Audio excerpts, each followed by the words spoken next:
മഹാനായ ഹാത്തിമുൽ അസം ഷഖീഖുൽ ബൽഖിയോട് പറയുന്ന വാക്കുകളാണ് നളർതു ഫീ ഖൗലില്ലാഹ്. അല്ലാഹുവിന്റെ വചനം ഞാൻ ഒന്ന് ആലോചിച്ചു പോയി. വഅമ്മാ മൻ ഖാഫ മഖാമ റബ്ബിഹി വനഹൻ നഫ്സ അനിൽ ഹവാ. ശരീരത്തെ തിന്മയിൽ നിന്ന് സൂക്ഷിക്കാൻ കഴിയുന്നത്. വഅമ്മാ മൻ ഖാഫ മഖാമ റബ്ബിഹി, അല്ലാഹുവിന്റെ പരിശുദ്ധമായ മഹത്വം മനസ്സിലാക്കുകയും, അതാണ് ഏതെങ്കിലും ക്യാമറ എന്നെ വീക്ഷിക്കുന്നുണ്ടല്ലോ അതല്ല, എന്റെ നാട്ടുകാർ കാണുന്നു, അതൊന്നും നീ നോക്കണ്ട. ഖാഫ മഖാമ റബ്ബിഹി, എന്റെ റബ്ബിന്റെ മുമ്പിൽ പോയി നിൽക്കേണ്ടവനാണ് ഞാൻ എന്ന ബോധം. അല്ലെങ്കിൽ എന്റെ റബ്ബിന്റെ മഹത്വം എത്രയാണ്. ഇമാമുന അലി റളിയല്ലാഹു അൻഹു ചോദിക്കുന്നു, അല്ല സഹോദര, നിനക്ക് എങ്ങനെ കള്ളുടിക്കാൻ പറ്റും? നിനക്ക് എങ്ങനെ മയക്കുമരുന്ന് ഉപയോഗിക്കാൻ പറ്റും? നിനക്ക് എങ്ങനെ വ്യഭിചരിക്കാൻ പറ്റും? നിനക്ക് എങ്ങനെ തോന്നിവാസം ചെയ്യാൻ പറ്റും? നിനക്ക് എങ്ങനെ ഫിത്നയും ഫസാദും പറയാൻ പറ്റും? അള്ളാഹു അത് കാണുന്നില്ലേ? അള്ളാഹു കാണുന്നുണ്ടെന്ന ബോധം ഉണ്ടായിട്ട് നീ ചെയ്യുകയാണെങ്കിൽ വല്ലാത്ത ധൈര്യമാണ് നിന്റെ ധൈര്യം, അല്ലേ? അള്ളാഹു കാണുന്നുണ്ടെന്ന് നിനക്കറിയാം, എന്നിട്ട് നീ അത് ചെയ്യുന്നുണ്ട്, വല്ലാത്ത ധൈര്യമാണ്. ഇനി അള്ളാഹു കാണുന്നില്ല എന്നാണ് നീ വിചാരിക്കുന്നതെങ്കിൽ നിന്റെ പേര് കാഫിർ എന്നാണ്, അല്ലേ? ഞാൻ ഈ ചെയ്ത തെറ്റ് അള്ളാഹു കാണുന്നില്ല എന്നാണ് നീ വിചാരിക്കുന്നത്, പിന്നെ നീ മുസ്ലിം അല്ലല്ലോ. പിന്നെ നിനക്ക് അള്ളാഹുവിന്റെ സ്വർഗം, അനന്തകാല റബ്ബിന്റെ നിഅമത്തുകൾ നിനക്ക് ഹറാമല്ലയോ? അള്ളാഹ് കാണില്ല എന്ന് അള്ളാഹ് കാണുന്നുണ്ടെന്നറിയുന്ന ആളല്ലേ നീ, പിന്നെ എങ്ങനെ നീ തെറ്റ് ചെയ്യും? വല്ലാത്തൊരു വാക്കാണ്. ഇതിനാണ് ഹിക്മത്ത് എന്ന് പറയാ. വമൻ യുഅ്തൽ ഹിക്മ ഫഖദ് ഊതിയ ഖൈറൻ കസീറ. എന്തൊരു വചനമാണത്! എങ്ങനെ തെറ്റ് ചെയ്യാൻ പറ്റും?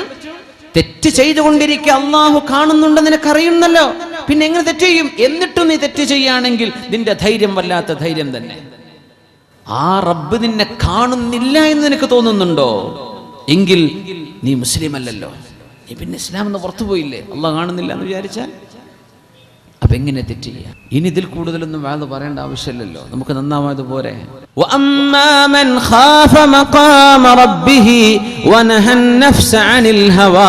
സുഹൃത്തുക്കൾ പരസ്പരം നന്മ കൊണ്ട് ഉപദേശിച്ചു കൊടുക്കണം. അതിനാണ് നന്മ കൊണ്ട് കൽപ്പിക്കുകയും ഹക്ക് കൊണ്ട് കൽപ്പിക്കുകയും ക്ഷമിക്കാൻ കൽപ്പിക്കുകയും ചെയ്യുന്ന സമൂഹം എന്ന് പറയാൻ കാരണം. ഓർമ്മിപ്പിക്കണം, പരസ്പരം ഓർമ്മിപ്പിച്ചു കൊടുക്കണം. ഖാരിജത്ത് ബിൻ സിയാദ് എന്ന് പറയുന്ന ഒരു മനുഷ്യൻ പള്ളിയിൽ നിന്ന് ഇറങ്ങുമ്പോ മനസ്സിലൊരു പ്രേമമാണ്, ഏതോ ഒരു പെണ്ണിനോട് പ്രേമമാണ് മനസ്സിൽ നിന്ന്. പള്ളിയിൽ നിന്ന് ഇറങ്ങിയപ്പോഴേക്കും ആ പള്ളിയിൽ നിന്ന് ഇറങ്ങിപ്പോയാൽ പിന്നെ ഈ പെണ്ണിന്റെ വീടിന്റെ അരികത്തുകൂടെ ഇങ്ങനെ മൂളിപ്പാട്ട് പാടി നടക്കുന്ന ഖാരിജത്ത് ബിൻ സിയാദ്.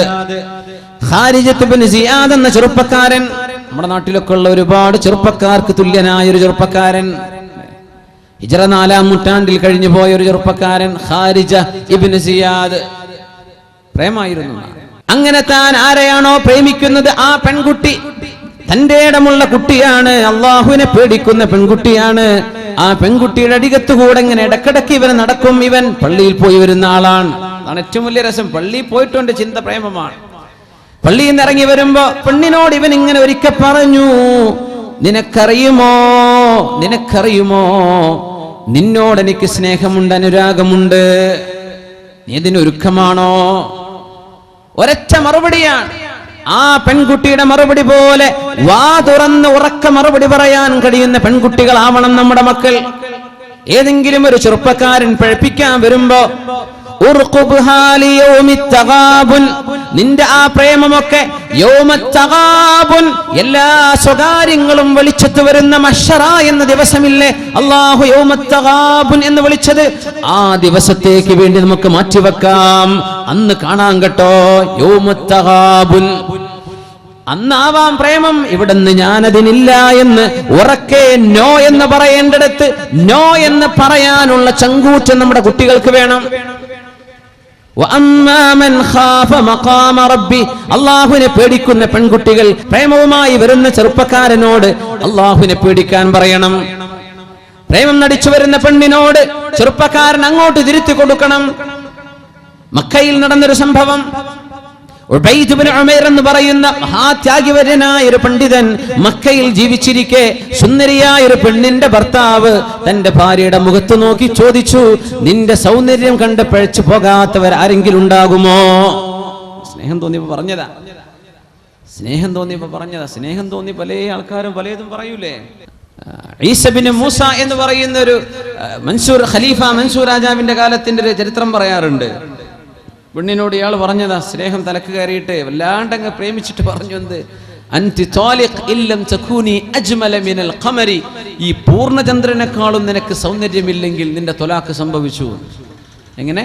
ഈ പൂർണ്ണചന്ദ്രനേക്കാളും നിനക്ക് സൗന്ദര്യമില്ലെങ്കിൽ, ഇയാളെ വിചാരം പൂർണ്ണചന്ദ്രനേക്കാളൊക്കെ ഇവൾ സുന്ദരിയാണെന്നാണ്, അതിനേക്കാളും നിനക്ക് സൗന്ദര്യമില്ലെങ്കിൽ നിന്റെ ത്വലാഖ് സംഭവിച്ചു. ഇങ്ങനെയൊന്നും ത്വലാഖ് കൊണ്ട് കളിക്കാൻ പാടില്ലേ. പക്ഷെ ഒരാളങ്ങനെ കളിച്ചു, എന്ത് ചെയ്യും?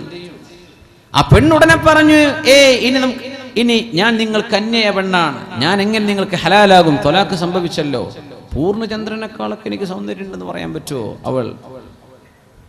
ഇയാൾ നേരെ ഓടി, പടച്ചോനെ കുടുങ്ങിപ്പോയല്ലോ, ഞാൻ അത്രയൊന്നും ഉദ്ദേശിച്ച് പറഞ്ഞതുമല്ല. നേരെ ഖലീഫ മൻസൂർ രാജാവിന്റെ അടുത്തെന്നും അവിടെ ഷാഫിഈ ഹനഫി മദ്ഹബിലെ മുഴുവൻ ഫുഖഹാക്കളെയും വിളിച്ചുകൊണ്ട് വന്നു. എല്ലാവരും ഫത്വ കൊടുത്തു, ത്വലാഖ് സംഭവിച്ചു. എങ്ങനെ പൂർണ്ണചന്ദ്രനേക്കാളും ഇവൾക്ക് സൗന്ദര്യം ഉണ്ടെന്ന് പറയാൻ പറ്റുക? അതുകൊണ്ട് ഇല്ലല്ലോ, അതുകൊണ്ട് ത്വലാഖ് സംഭവിച്ചു. ഇയാൾ പറഞ്ഞത് അതാണ്, പൂർണ്ണചന്ദ്രനേക്കാളും ഇല്ലം തകൂനി അജ്മല മിനൽ ബദർ, നീ ബദറിനേക്കാളും സുന്ദരിയല്ലെങ്കിൽ നിന്റെ ത്വലാഖ് സംഭവിച്ചു എന്നല്ലേ. ഹനഫി മദ്ഹബിൽപ്പെട്ട ഒരു ഇമാമ മാത്രം, ഒരു ഫഖീഹ് ഒന്നും മിണ്ടിയില്ല. അപ്പൊ ചോദിച്ചു, നിങ്ങളെന്താ ഒന്നും പറയാൻ? എന്റെ അഭിപ്രായത്തിൽ ത്വലാഖ് സംഭവിക്കൂല എന്നാ. എന്തേ? അള്ളാഹു പറഞ്ഞില്ലേ, ലഖദ് ഖലഖനൽ ഇൻസാന ഫീ അഹ്സനി തഖ്വീം, മനുഷ്യനെ ഏറ്റവും മനോഹരമായ പ്രൊപ്പോർഷനിൽ പടച്ചവനാണ് അല്ലാഹു. ലഖദ് ഖലഖനൽ ഇൻസാൻ വത്തീനി വസ്സൈതൂനി വതൂരി സീനീന വഹാദൽ ബലദിൽ അമീൻ لقد خلقنا الإنسان في أحسن تقويم. മനുഷ്യനെയാണല്ലോ ഏറ്റവും മനോഹരമായിട്ട് അല്ലാഹു പടച്ചത് മനുഷ്യനെയാണ്. മനുഷ്യൻ അഹ്സനു തഖ്വീം, ഏറ്റവും മനോഹരം മനുഷ്യനാണല്ലോ. അതുകൊണ്ട് ചന്ദ്രനേക്കാളും മനുഷ്യന് ഭംഗിയുണ്ടെന്നല്ലേ ഖുർആൻ പറഞ്ഞത്. എല്ലാറ്റിനേക്കാളും ഭംഗി മനുഷ്യനാണ്. എങ്കിൽ പിന്നെ ഈ പറഞ്ഞ വാക്ക് ശരിയാണല്ലോ, ഇവരുടെ ത്വലാഖ് സംഭവിക്കുകയില്ല എന്നായി. ഖലീഫ മൻസൂർ അതാണ് ഫത്വയായി അംഗീകരിച്ചിരുന്നത്. കുഴപ്പമില്ല, പോയിക്കോളി, ഒരുമിച്ച് ജീവിച്ചോളൂ എന്ന് പറഞ്ഞു. ഈ കല്യാണം കഴിച്ചവർ ത്വലാഖ് എന്ന വാക്ക് പിന്നെ പെട്ടിയിലാക്കി കടലിൽ കൊണ്ടുപോയി എറിയണമെന്നാ പറയാം. ആ വാക്ക് തമാശയിൽ പോലും എടുത്ത് കളിക്കരുത്, പറയാൻ പാടില്ല. ഉബൈദ് ഇബ്നു ഉമൈർ റളിയല്ലാഹു അൻഹു എന്ന വലിയ മഹാൻ മക്കയിൽ ജീവിച്ചിരിക്കെ സുന്ദരിയായ ഒരു പെണ്ണിന്റെ ഭർത്താവ് ചോദിക്കുന്നു, നിന്റെ പരിശുദ്ധ മുഖം കണ്ടിട്ട് വഞ്ചിക്കപ്പെടാത്ത ആരെങ്കിലും ഉണ്ടാകുമോ? പറഞ്ഞു, ശരിയാണ്, എന്നെ കണ്ട ആരും നോക്കിപ്പോവും, എന്നെ കണ്ട ആരും ഒന്ന് കൊതിച്ചു പോകും. പെണ്ണുങ്ങളെ നമ്മൾ മനസ്സിലാക്കണം, നിങ്ങൾ നാട്ടുകാർക്കുള്ളതല്ല, നിങ്ങൾ നിങ്ങളുടെ ഭർത്താവിനുള്ളതാണ്. ആരും കൊതിച്ചു പോകും, അവളും തന്നെ പറയായി. അതുകൊണ്ടാണ് നബി തങ്ങൾ പറഞ്ഞത്, ഏതെങ്കിലും ഒരു പെണ്ണിനെ അവളുടെ സൗന്ദര്യം മാത്രം നോക്കിയിട്ടാണ് നീ കല്യാണം കഴിച്ചതെങ്കിൽ ലഅല്ല ജമാലഹാ യുത്ഗീഹാ, അവളുടെ ആ സൗന്ദര്യം കൊണ്ട് അവൾ പഴിച്ചു പോയേക്കും, അവൾക്ക് അവളെ കൺട്രോൾ ചെയ്യാൻ പറ്റിയില്ല എന്ന് വരും. ഇവളും പറഞ്ഞു, ശരിയാണ്.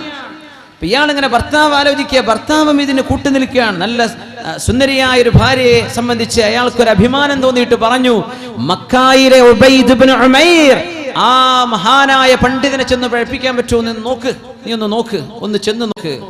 ഹറമിലേക്ക് ചെന്ന് മക്കയിലേക്ക് മഹാനായ അല്ലാമ ഇബ്നു റജബ്, മഹാനായ ഇബ്നുൽ ജൗസി റഹ്മത്തുള്ളാഹി അലൈഹി, അബുൽ ഫറജ് ഇബ്നുൽ ജൗസി തങ്ങൾ ദമ്മുൽ ഹവായിൽ ഈ സംഭവം രേഖപ്പെടുത്തി. മഹാനായ ഉബൈദ് ഇബ്നു ഉമൈർ റഹ്മഹുള്ളയുടെ പരിശുദ്ധമായ ആ മഖാമിന്റെ ഭാഗത്തേക്ക് ചെന്നിട്ട് പറഞ്ഞു, യാ ഉബൈദ് ഇബ്നു ഉമൈർ, എനിക്ക് ചില ചോദ്യങ്ങൾ ചോദിച്ച് നിങ്ങളോട് മസ്അല പഠിക്കാൻ വേണ്ടി വന്നതാണ്. ഹറമിൽ വന്നിരിക്കുകയാണ്, ചോദിച്ചോളൂ എന്ന് പറഞ്ഞു. തനഹ അന്നി ഇലാ സാവിയത്തിൽ മസ്ജിദ്, ഈ പള്ളിയുടെ ഒരു മൂലയിലേക്ക് മാറി നിന്നാലോ? ചോദിച്ചോ എന്ന് പറഞ്ഞു. ഫകശഫത അൻ വജ്ഹിഹാ, അവരുടെ നിഖാബ് അവൾ അങ്ങ് എടുത്തു മാറ്റിയപ്പോ മനോഹരമായ സുന്ദരിയായ സൗന്ദര്യമുള്ളൊരു പെണ്ണാണ്. അവൾ ചോദിച്ചു, യാ ഉബൈദ് ഇബ്നു ഉമൈർ, എനിക്ക് നിങ്ങളിൽ ചില ആവശ്യങ്ങളുണ്ട്. ചെറുപ്പക്കാരനാണ് ഉബൈദ് ഇബ്നു ഉമൈർ. അദ്ദേഹത്തിന് കാര്യം ബോധ്യപ്പെട്ടു. അല്ലാഹുവിന്റെ പള്ളിയിൽ ഹറമിലാണ് നടക്കാൻ പോകുന്നത്. ഹറമിൽ വെച്ചാണ് ഈ ചോദ്യം നടന്നത്. പഴപ്പിക്കാൻ പറ്റുമോ എന്ന് പിശാച് ഇങ്ങനെ നോക്കുന്ന ചിന്തയാണ്. മഹാനായ ഉബൈദ് ഇബ്നു ഉമൈർ പറഞ്ഞു, നീ ഇവിടെ നിൽക്ക്.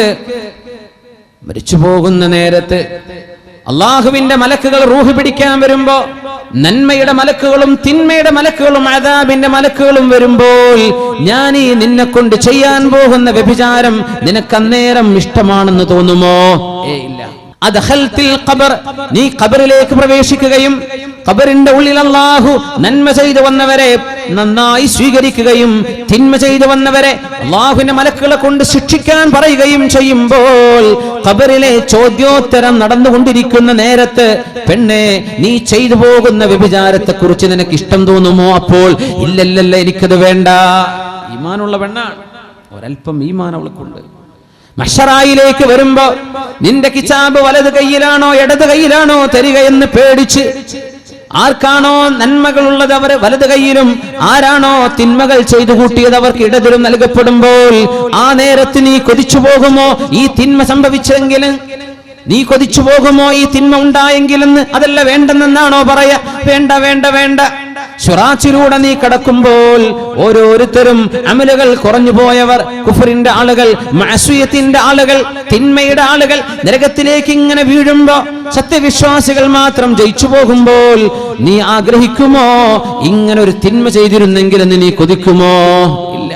ഫരീഖും ഫിൽ ജന്ന വഫരീഖും ഫിസ് സഈർ, ഇവർ സ്വർഗ്ഗത്തിലേക്ക് ഇവർ നരകത്തിലേക്ക് എന്ന് അല്ലാഹു പറഞ്ഞു വിടുമ്പോ ആ നേരത്ത് ഈ തിന്മ നിന്റെ കൂട്ടിന് വരാൻ നീ ആഗ്രഹിക്കുമോ? ഇല്ല ഇല്ല, എനിക്ക് വേണ്ട വേണ്ട, എങ്കിൽ നമുക്കിതിവിടെ വേണ്ട എന്ന് പറഞ്ഞ് പിന്തിരിപ്പിച്ച മഹാനാണ് ഉബൈദ് ഇബ്നു ഉമൈർ റളിയല്ലാഹു അൻഹു എന്ന ചെറുപ്പക്കാരനായ പണ്ഡിതൻ. പെണ്ണിനെ അങ്ങോട്ട് ഉപദേശിച്ചു കൊടുത്തു. നേരത്തെ പറഞ്ഞതെടുത്ത് പെണ്ണു ഇങ്ങോട്ട് ചെറുപ്പക്കാരന് ഉപദേശിച്ചു കൊടുക്കുകയാണ്.